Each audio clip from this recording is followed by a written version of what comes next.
Afternoon, everybody. Afternoon. So, I kind of want to just jump right in on this because I feel really passionate about this right now. I feel passionate about a couple things. I'm actually getting ready to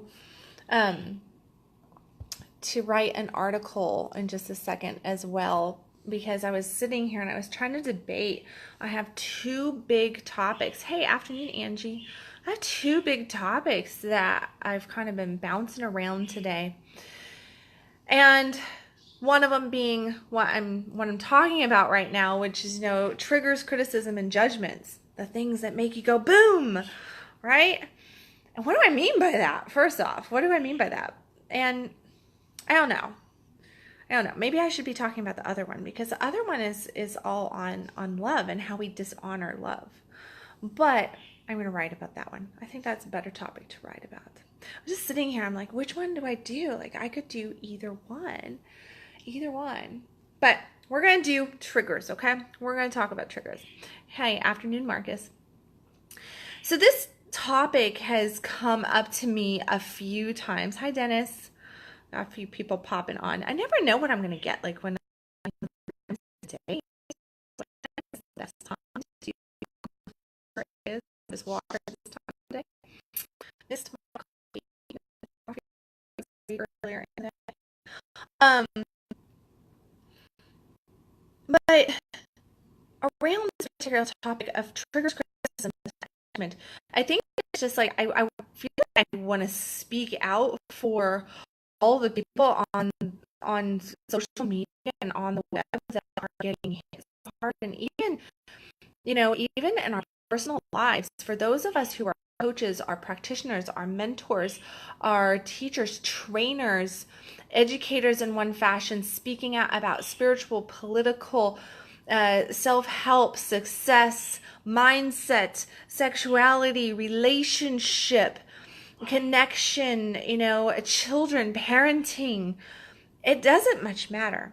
I don't know if it's how the stars are aligned right now. I never really put a lot on, like, you're never going to hear me talking about, like, oh, it's in the star alignment. I do kind of follow that stuff, but I don't ever say that it's that, but it's just one of those weird things that right now I see a lot, and I've been hearing and experiencing a lot of very bipolar energy coming into the spectrum. And what I mean by that is that I've been noticing that I have everywhere from clients and friends and old lovers, people who would like to be lovers, people here on social media sites, so the social web and everything, and in my newsletters, feedback that I'm getting all over the place. And then I go, well, is this just a Kendal thing? Is this just a Kendal thing? I look at that. I'm like, what the hell am I doing that's drawing this out?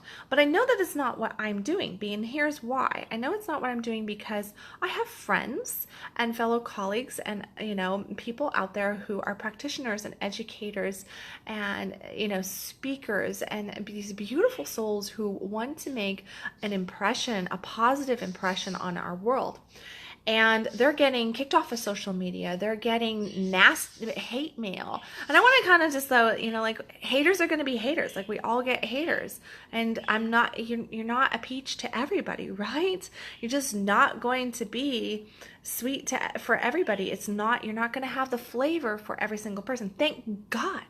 Thank God, because that makes us unique. And we might be in the human tribe, but we all have our own tribe. Right?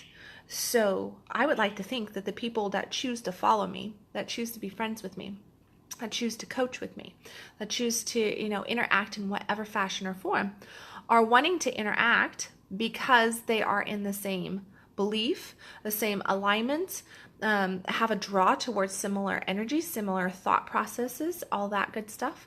And that they would not want to just go around and like, I should get a knife out right for like, just to like stab you in the back. But it's very interesting, this bipolar energy. because this bipolar energy, I have people that, and I've been seeing this, and with other, especially coaches, a lot of coaching people out there are experiencing where people that are following them, people that are in their circles, their tribes, will be, oh, you know, you're just the best thing since sliced bread. And then all of a sudden you get like this nasty message or stuff going on, or stabbing going on. So the reason that I'm bringing this in is not to have a bitch fest about all this. This is what's okay. The lesson, it always comes back to a lesson with me, the spiritual lesson. Because as I was sitting and processing that and some of the stuff that I've recently received, I was thinking about it, and I was just like, you know, the more we aim to trigger each other, the more we do things when we feel somebody's bubble pop up, when we deliberately, or even not deliberately, but we can see that we've crossed a threshold with them, we've crossed a boundary with them, they've stated a boundary with us, and we just kind of push, and we want to do what? We want to assume that our way is the right way. Perhaps we just don't want to hear what they have to say. Maybe we're just going, no, you know what? I hear you, but I don't want to hear you. I don't like what you're saying. I don't like your no. I don't like your desire. I don't like that you don't want what I want. So I'm going to disregard that, and I'm going to push anyway. And what does that do? That triggers the other person, right? It sets off these triggers of, I can't trust this situation. I can't trust this person. I can't trust that. And the interesting thing is that we'll do it in lots of different ways. So it can be as easy as words that we say. It can be expressions that we make. It can be physical gestures that we do. We could potentially, you know, like the person who insists on hugging you, even though it's very clear that you don't want the hug, insists on touching you, even though you very clearly draw a line and don't want the touch. They're insisting that there is a relationship that is not necessarily a relationship, right? Or they want to change a relationship in different ways. So they're just talking about what they're wanting and not hearing the other side, which sends in triggers for anybody, like any one of us. If we all of a sudden had somebody approaching us with something that we were really not comfortable with, what would we do? We would be triggered by that, and it would set off something negative inside of us, and then we'd be like, stay away, right? And then what? In the midst of that, make some harsh judgments about the person. I think one of my favorite judgments that's going around that I've noticed is, you know, like, oh, well, you don't wear enough makeup, you should wear more makeup, or you shouldn't wear any makeup at all. I've been told both, actually, just this week. Don't wear any makeup, which was on a day that I chose to wear mascara and eyeliner, and then I was told that I shouldn't wear any makeup. You know, and it's just like, oh, you're beautiful just the way you are. You shouldn't wear any makeup. Don't wear any makeup. I really think you shouldn't wear any makeup. So I'm just gonna, like, all of a sudden, I had somebody tell me that I should go back to my original hair color, that I should be a brunette, and that I would be better off as a brunette. Judgments on, I love this. I also got told to put makeup on and called a name. A colleague of mine got told a very similar comment recently, and that was the same thing. So it's like this, yeah, it's like little criticisms here, little criticism. Like, oh, here. And then, oh, I don't agree with what you wrote. I think that you actually were saying this. I think you were actually saying that. I don't agree with the way you write, with the way you talk, with the way you bat your eyes, with your hand gestures, with this or that. I mean, we do it in so many ways, right? We do. And then we make what? We assume. We make judgment calls. We think, oh, and this is the one that I love the most. And I'm going to bring this up because this has hit home in a couple different ways. I have a foundation as a sex and relationship coach. So guess what that makes me? Obviously, I am very easy to get in bed, everybody. Did you know that? I didn't know that. I did not know that. But I have heard that anybody who is a sex and relationship coach or has a foundation in Tantra or practices Tantra in their private life, that they are very easy. That they're very easy. That's what I've heard. Very non-picky, very open, very easygoing. Will sleep with anybody. No boundaries. They just got, then that's what I guess that's what I do. Because that's the assumption. That's the judgment. All right. I say that in the greatest of sarcasm because it is bullshit. It is bullshit. Yet what do we do? What do we do? We look at somebody and we say, her hair is this color. She wears this much makeup. Her breasts are this size. Her career choice is such and such. She makes this much money. She has this many children. She's had this many relationships or not. And I'm using the word she here. You could fill it in and you could say he too. I'm just choosing to pick on a female right this very second. Because this is the stuff that I hear, right? She drives this kind of car. She lives in this town. Whatever it might be. She's from this place. Ooh, she's from California. What does that mean? Yep, California girl hair, like totally man, like totally, whatever. That does not mean anything. None of those things that I just said, hair color, eye color, choice of makeup, choice of perfume, choice of career, choice of how many children, how many relationships, sexual preferences, where one was born and raised, what their financial stature is or not. None of that tells you dilly squat about who that person is. None of it tells you about who the person is. And you know what we all tend to do, self-included because I'm guilty of it. We get on here, we get on social media, we get on Google, we go to somebody's website, we explore them however we possibly can. We do our little searches. We get on LinkedIn, we get on Twitter, we got Instagram, we go check out their Pinterest, right? We see the pictures, we do this, we do that, and all of a sudden we think we know that person. All of a sudden we really think that we know that person. That's a hell of a lot of assuming. Hell of a lot of assuming. Because we don't really truly let ourselves be seen that easily, do we? We're not really truly felt here. I try to be as raw and as authentic as I possibly can. I feel like it's almost my duty. I want to present that image. That's why I do morning conscious coffees with no makeup on, or my makeup messed up because I forgot to take it off the night before, my hair messed up, and in whatever the heck I'm in and just half awake. I do that because I want to present realness. I want to present authenticity. I want to show what that can feel like the best I can so that everybody out there is getting permission to be more in integrity, to be more themselves. With that said, people still make assumptions all the time about who they think I am, who they think I was, who they think I'm going to become, what my personal challenges are, what my hopes, my dreams, my desires, my wants are, how easy I am in bed or not. Yeah. And do you know where the big boom comes in?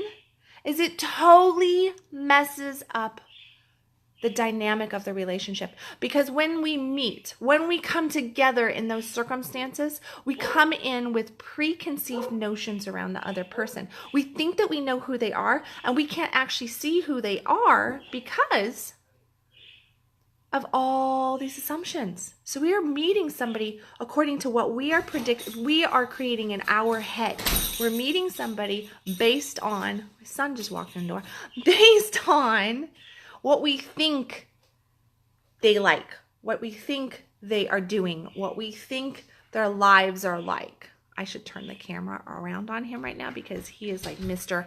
not going to have a footprint in this world, doesn't have Facebook, doesn't get online for anything. Like he is like, he should be back like 200 years and something. Yeah. Anyways, I love him. No, so we don't really give that person when we meet them a chance to even be themselves. We can't feel them because we've put all these masks on them. We've put all these cloaks and these veils around them. We've covered them up. And that is explosive and toxic for any new relationship. I encourage anybody who is wanting to meet people, and I'm really speaking out there to, the people who are single, who are dating, who are wanting to meet people, who maybe just are looking, or even people who are looking for help, like you're looking for a coach, you're looking for a therapist, you're looking for an attorney, you're looking for, a real estate agent. I don't care who it is, but you're looking for somebody's services, assistance, help with something. Do your research, that's fine. I mean, obviously you want to know that this person's not been in prison the last 5 years for something, right? But just try to walk in with limited expectations, hopes, ideas of who he or she is. Try to just meet that person, to feel who they are, to be there with them and not caught up on their resume online and what you read on Google and what you read on Facebook and what you read on Twitter and Instagram and blah, blah, blah, right? Like, remember the good old days when we used to talk to our neighbors? Remember the good old days when we talked to the people at the grocery store? We knew them by name. We actually knew our tellers' names at the banks because we went into the banks more frequently. We knew our mailman. I remember those days. We've lost that. We have lost personal connection. We have lost human.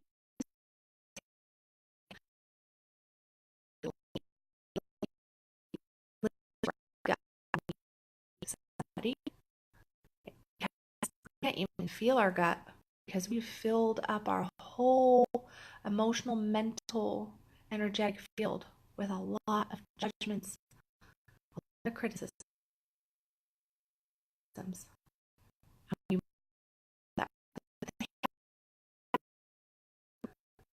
We might don't agree with them. We could be missing the love of our life. We could be missing our best. We could be missing a really big opportunity. All devastate. All because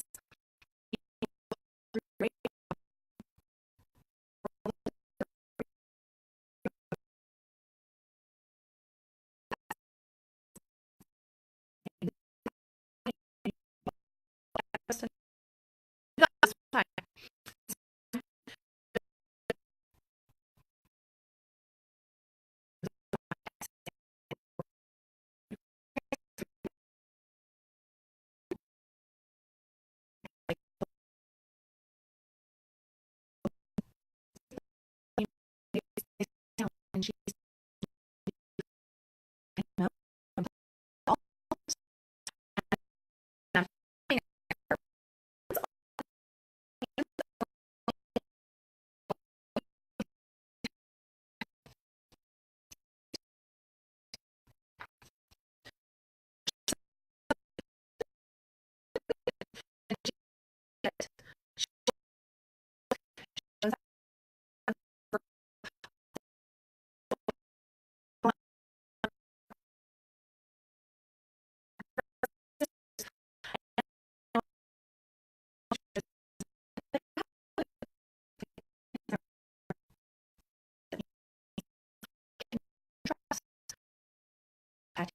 because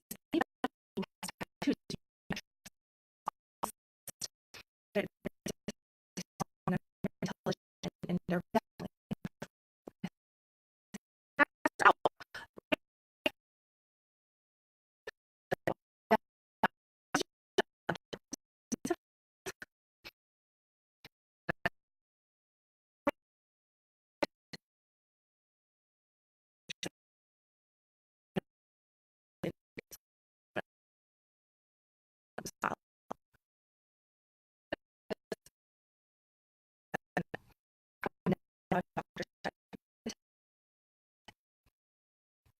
pure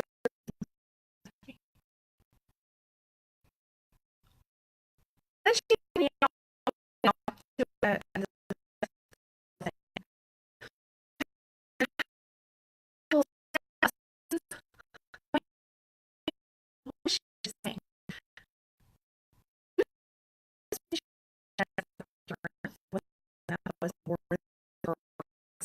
she completely tried in her own little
probably without even realizing it.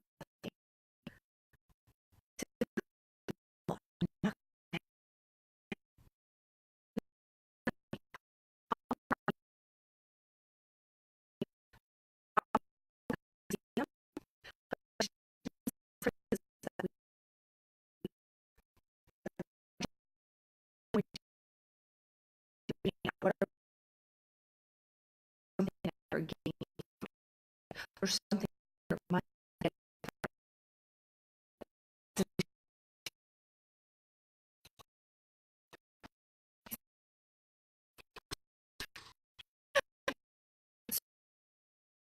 ask yourself why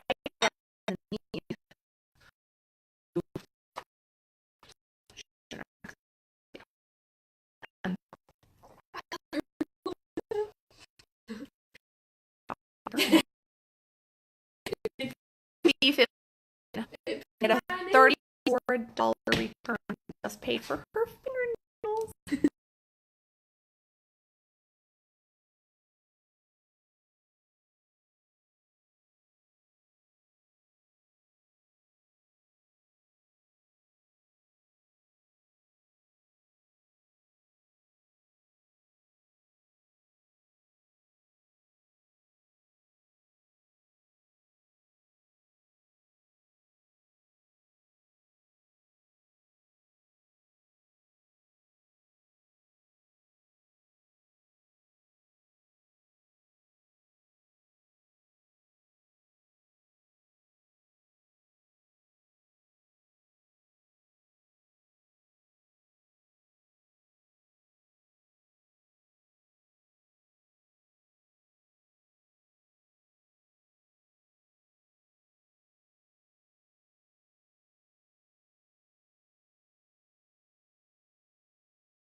Her first season. We're so proud of her. Now,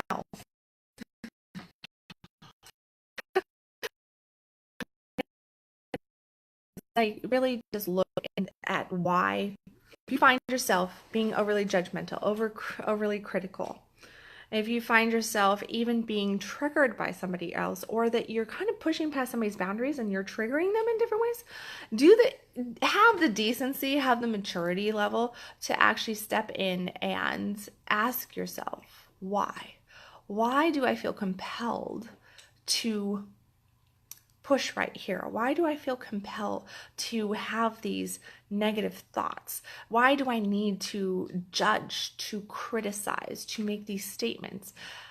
Put yourself in the other person's shoes. Just try doing that for a half a second. Try putting yourself in the other person's shoes. How must they be feeling?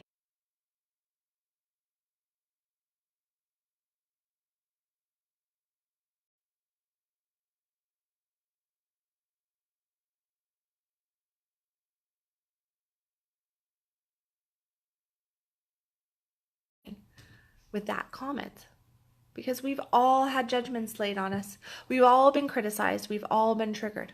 So flip it over and ask yourself, would I want this said to me? Would I want this expressed to me? How would this make me feel? And then back from there, ask yourself, is it coming from a place of love or a place of doubt? She's listening. Okay, guys. Let me see. Announcements. All right, all you gentlemen, Primal Reboot first week is over and done with, but it is recorded. The live recording is there. It is in the group. It is on the website. And if you're not in it, we don't know why. You should be in it. If you are a man in the world who would like to experience more power, more potency, more fierceness, more confidence, more playfulness, more joy, more orgasm in your life, then you definitely should click and check on Primal Reboot. Other than that, let me see. What's the other hot announcement? Oh, and it's not my daughter coughing. That's not the hot announcement. The other hot announcement, which I am going to make even though she's sitting here, but she already knows about this class, I think. Maybe, possibly. Oh, well, she's going to know now. Is at the end of this month, I am teaching the class O-Face, which is a live stream demonstration on the vulnerability of female orgasm. So it is focused on the face of orgasm. We're going to be talking about the vulnerability that women have when they are having an orgasm. And we're going to be talking about how to tap into that vulnerability, how to tap into that surrender and help her to surrender a little bit more, how to help her connect to her orgasm more, what vulnerability in sex means, a whole bunch of other awesome, amazing stuff. And yes, I did say live stream demonstration. This is a worldwide, people are now calling, worldwide. No, I'm gonna make a porn. No. Sorry. By the way, it's not a porn, okay? My daughter just brought up a really great topic there. It is not going to be that. And now she's sleeping. So if anybody was wondering if it was going to be a live porn, it is not going to be a live porn. It is not. But it will be focused on the face of orgasm. It is exactly what it says it is going to be. There is no hidden underlying anything to this workshop. Go read about it on O-Face on my website at www.kendalwilliams.com underneath programs. Whole details are there. Registration is there. If you had signed up before Sunday at midnight, you would have saved $50. But if you didn't, oh well, you didn't, and now it's $50 more than what it was Sunday at midnight and last week. So early bird is over. Sorry, everybody. It is now $50 more expensive. Oops. Snooze, you lose, I guess. But it is still reduced down from what it will be once it lands on my website permanently. This is a once in a lifetime thing. I'm not going to do this class again. I really wanted to make this available because a lot of people came to me wanting to know about my summer and winter orgasm camps that I teach, which is focused on female orgasm. And I've had a lot of people around the world ask me about that particular class and if I was ever going to film it, because that is a live demonstration on female orgasm. And I'm not going to film that class. It's just for my local people here, or if you decide to figure out how to get me to your destination and put a class together and help me bring me there, then of course I'll bring it to your neck of the woods. I would love to, but if that doesn't happen, then you're just not going to see it, okay? But this particular class will definitely touch on a whole bunch of the same stuff that O-Camp teaches in August and in December when I run O Camp for my local people and everything. But O Face is going to be definitely a live demonstration on the vulnerability of female orgasm. So I will make sure that the links go in here in just a moment for those 2 workshops so that you can click on them directly, read up, get your butts registered. Like I was saying on the Primal Reboot for men, even though week 1 of 4 is over and done with, it is recorded, so it is still available. It's not too late. You can grab it. You can access all the preliminary work that got dropped last week. You can access all the, I think it ended up being almost 3 hours worth of training that I did on Saturday with a whole bunch of beautiful downloads. So you can really tap into your divine masculine so you can feel that confidence, that power, that fierceness, and really learn how to penetrate life the way you were intended to. So if you are a guy anywhere in the world, and that sounds exciting to you, I definitely make sure that you click on the link that's going in the comments here in just a second. Other than that, that's all the announcements I have for this very second. I will catch you guys tomorrow with another Conscious Coffee. And as always, stop existing, start living. You can follow me at www.kendalwilliams.com, and I will see you guys tomorrow.